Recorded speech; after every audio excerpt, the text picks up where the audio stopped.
This is VK6ARN, Newswest. We are a community organisation and we've been serving up the best amateur radio news in Australia since 1931.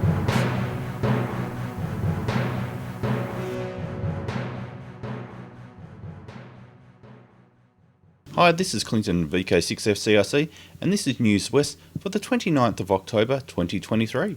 Now with the show. Hi, I'm Steve VK6SJ with this week's episode of Did You Know? Going to Dayton Hamvention in Ohio, USA has been on my bucket list for a decade or two.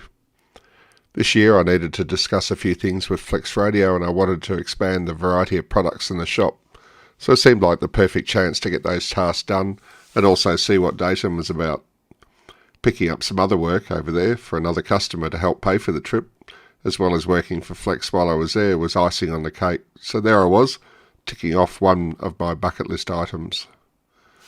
How to describe Dayton: 25 to 30,000 attendees, 157 vendors, including all the big radio manufacturers, including Kenwood surprisingly, but also lots of the smaller vendors such as Buddy Pole and Heil and the like.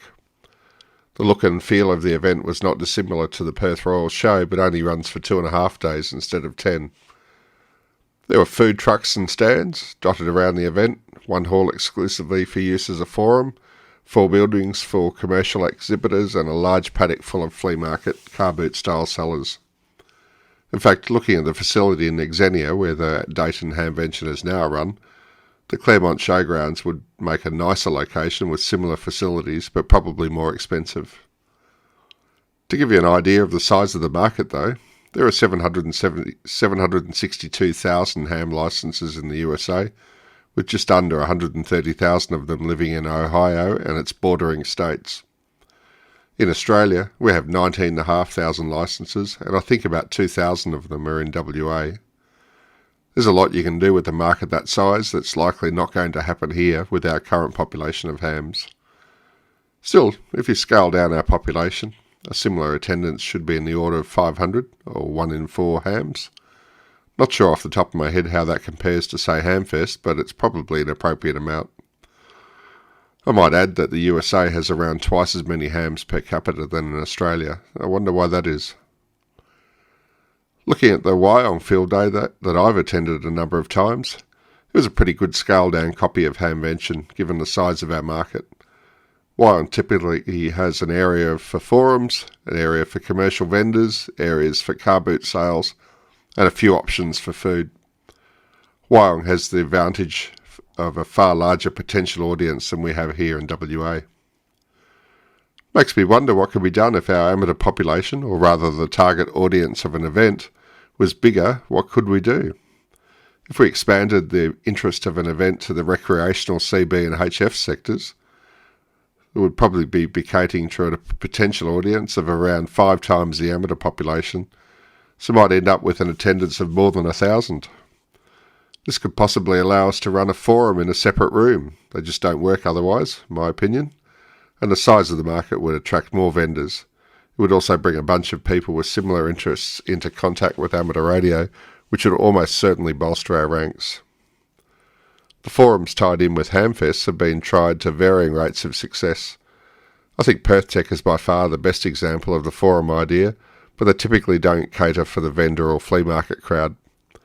NCRG and PARG have both tried the forum idea in various forms with limited success, but both, as well as Hagfest, do a great job for vendors and anyone else wanting to sell stuff. If we catered to a larger potential audience, i.e. a combined audience from amateur radio CB and the recreational HF sectors, we get more manufacturers lining up to be a part of the event, which would also benefit our community in terms of more variety of goods on sale, more sponsorship of events, better raffle prizes, and a larger variety of forum topics. This isn't a criticism of our local events. We have great events here in Perth. While NCRG Hamfest has always been the premier event, Hagfest and Pargfest have lately been giving them a big run for their money. This competition's great for all of us as hams attending an event and the clubs running the event having to compete for attendance. So, next club meeting, challenge the committee to look further afield, not only for the things to do at your event, but also the size of the audience you might cater for. Better still, get involved yourself. Think about how your event might be attractive to more vendors, which will in turn drive up attendance numbers and generate more income for your club. Well, thanks for listening again. This is Steve, VK6SJ, with another episode of Did You Know? If you happen to listen to the right part of the 80-metre band on a Tuesday evening, you might hear something that sounds like this.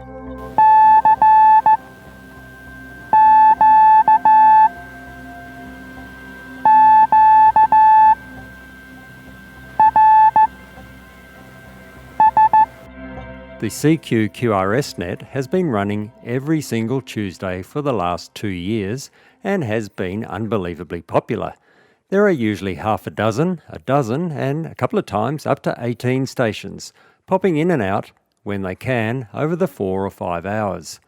The aim is to encourage new CW operators to have a go at slow CW in a safe and really friendly environment, where slow speed and lots of mistakes are par for the course.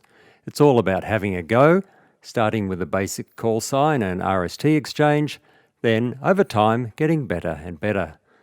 The net also attracts its fair share of old-timers who enjoy helping others to have a go or just to enjoy the banter. So this might be just the opportunity you've been waiting for to have a go at transmitting on CW, or perhaps just to stop the contacts rusting up on your key. Doesn't matter whether you're brand new to the code or if you're an old-timer who would like to have a bit of fun and help encourage new operators by having simple, safe QSOs at their speed, we'd love to have you join in. The net starts at 0900 Zulu every Tuesday on 80 metres between 3540 and 3570 kHz, and there's stations in the west, east and in between listening out for your CQ QRS call. For more information and to receive our weekly CQ QRS RagTune newsletter, contact me, Mark, VK6QI, via my email address on qrz.com, or you can email me direct, mark.bosma@icloud.com. That is mark.bosma@icloud.com. Too much switch mode power supply hash on 80 metres? This might be the incentive to do something about it. With a cheap noise canceller costing less than $100, 80 metres could be easier than you think. So once again, Tuesdays from 0900 Zulu until late, between 3540 kHz and 3570 kHz. Cheers from Mark, VK2KI and VK6QI. This is VK6ARN, and you're listening to Newswest. Foundations of Amateur Radio. After recently talking about noise, today I want to discuss gain, specifically antenna gain. When you say that your antenna has 18 dBi gain, what does that mean? This entire discussion starts with an isotropic radiator or antenna. It's often described as the perfect antenna, but rarely is there any description on how that actually works, so I'd like to start there. Before we dig in too much, it's worth remembering that an isotropic antenna is a thought experiment. It cannot physically exist, but it's a useful tool for comparing antennas. Antennas have a physical size. There's often a direct relationship between the size of the antenna and the frequencies for which it works best. A lower frequency means a longer wavelength and corresponding large antenna to handle that radio frequency. In contrast, an isotropic antenna is infinitesimally small and responds equally well for all frequencies. Similarly, unlike an actual antenna, an isotropic antenna is symmetric in all directions. That is, there's no difference between the back or the front, the top or the bottom, the left or the right.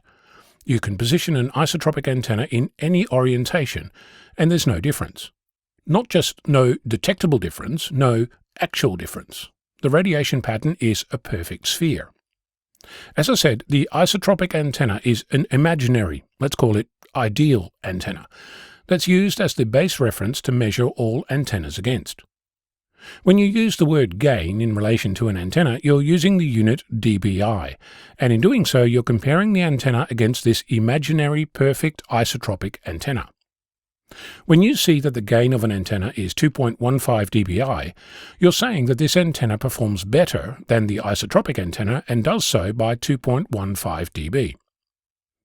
There's one minor detail missing in that statement. The full statement, often completely overlooked, is that this antenna performs better than the isotropic antenna and does so by 2.15 dB in some directions, but not all. Said differently, antenna gain comes from distorting the ideal perfect sphere into different shapes. For example, the 2.15 dBi gain of a horizontal dipole antenna distorts into a squashed donut on its side. In other words, there are directions where a dipole radiates better and has an increased gain when compared to an isotropic antenna. But there are also directions where it radiates worse, much worse, if at all. In the case of a dipole, it receives best from the side, and worst in line with the antenna. And I'll point out that the donut is also an idealized shape, that in turn gets distorted by proximity to other objects, like the ground. Consider that a dipole has 2.15 dBi gain over an isotropic antenna. This means that for some directions the gain is increased, and for some directions it's decreased, perhaps even eliminated. In other words, in some direction the antenna amplifies the signal, and in other directions it attenuates the signal, potentially even to zero at a so-called null in an antenna radiation pattern.